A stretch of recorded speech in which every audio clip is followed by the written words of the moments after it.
You are still watching This Generation Show, and this is the G Talk segment, which is brought to you by your number one host, Anabel Asare, and supported by HD Plus Decoder, Zealand Fanworld, Sterlium Industries, and McBerry Products. Today, our topic is, who should a child confide in? Should it be your parents or should it be your friends? We have our guests who are going to discuss the importance and benefits of confiding in one of them.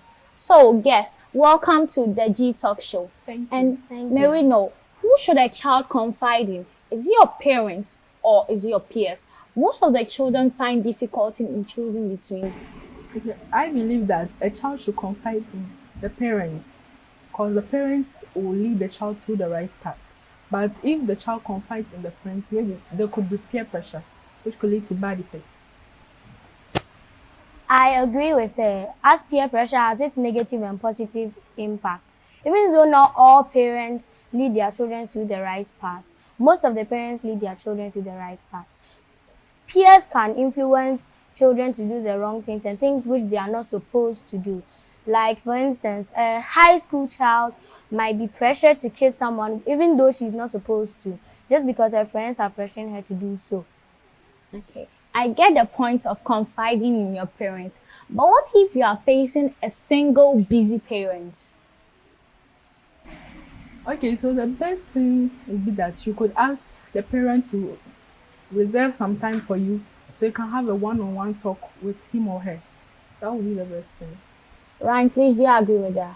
Yeah, and I personally think that it has to depend on the parent's job. If the parent is a very busy person, you should make some time and speak with your parents so that they can take you through all the things that a child should know as they grow. And if your parents aren't busy all the time, you have enough time to speak with them. Like, if your parents aren't really the best, they have problems, you can help them and they can help you in return. So, speaking of busy parents, if a parent is being busy, does it have negative impact it puts on the child? Yes, it does, because if the parent doesn't have time for the child may go closer to the friends, and the friends may influence him or her negatively, which can have bad effects on the child.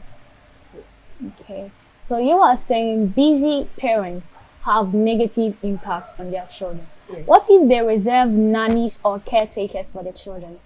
A nanny wouldn't really give a child the love that a parent would. Even though a parent would spend a lot of money on the child, I, in my opinion, if I was the one in that situation, I wouldn't actually like my nanny, and I'd try and make something bad against her. It will make the kid a rebel, and the kid will try and do some bad thing just to get rid of the nanny. Okay, so what of children who have no parents, orphans? Who should they confide in? Those children could confide in their pastors or anyone or any responsible adults they feel like they can trust in their community. Okay, so with what you're saying, it's very bad to confide in your friends. Not really. You can confide in some friends who are very close to you and you trust them. Yes. Actually, I disagree, because even though a friend can be as like a very close friend, they can be very, very close to you, but there's something like backstabbing. Your worst enemy could save you at the time of need, and your best friend can backstab you. Mostly with girls especially, their best friends are usually envious of them. If they have money or they have rich parents or anything that the other friend would like to have but can't get access to, they backstab the other. And the enemy, you never know. I mean, this is a crazy world. The enemy could actually help you. So I disagree with her fact. Okay, so I think now you are weighing parents and peers. So what are some of the advantages of confiding in your parents than your peers? Well, your parents have been on the earth longer, so they've had more experience. I mean, it's not really common to find people with peers about 10 to 13 years older than them. Parents have been on earth for at least 26 years and above. So most parents have gone through what their children are going through. So they know how to deal with certain situations. As your peers don't really know, and they'll just, since they're kids, we all have crazy minds. So they'll influence you to do something crazy, which they themselves will never do. Okay. Speaking of peer influence, what if you are dealing with a lowly moral standard parent? Well, that's actually a very good question. Oh, thank you. Um, I, s- I think in this situation, I don't really know how to answer, honestly. Probably the person can confide in anyone or any responsible person he or she knows. Okay. Children who are watching us, you can send your comments or answers to the numbers displayed on your screen. Between your parents and your friends, who do you feel more comfortable with? My parents. You feel more comfortable with your parents Yes. than your friends. May we know the reason? Well, my parents they always have time for me, and then they we have periods which we can talk about ourselves and whatever we need. So I'm much more comfortable with What's them. up to you, Ryan?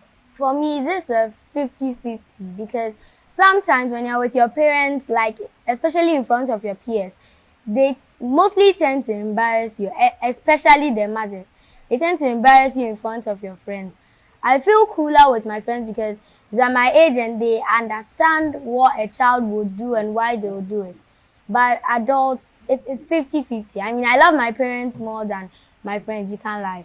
But with my friends, I just feel more comfortable because like we have the same So, experiences. honorable guests, what are some of the inspirational messages you would like to give to children at home of confiding in parents or peers? Well, your parents should come first. Like someone once told me that before you listen to a peer, think about it. A peer can't just tell you jump off the bridge and you'll be like, oh, he's my friend, so I'll just jump off the bridge. You have to think about what they tell you before you do it. If it's something that's going to negatively impact your life, don't do it. If it's something that's going to positively impact your life, do it. If it's in between, it's your decision. Okay, so kids watching us at home, I'd like to tell them that they should obey their parents and do whatever they say because that's the right thing for them to do. Okay, it's very amazing to see the minds of children and what they are capable of doing.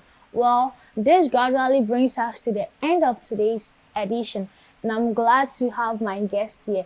Guest, it was a pleasure having you here. It's a pleasure to you. So, till we meet next time, I still want you to recover your names. I'm Ryan. Jehedo. Well, Ryan and Jade, it was very nice to have their pleasure.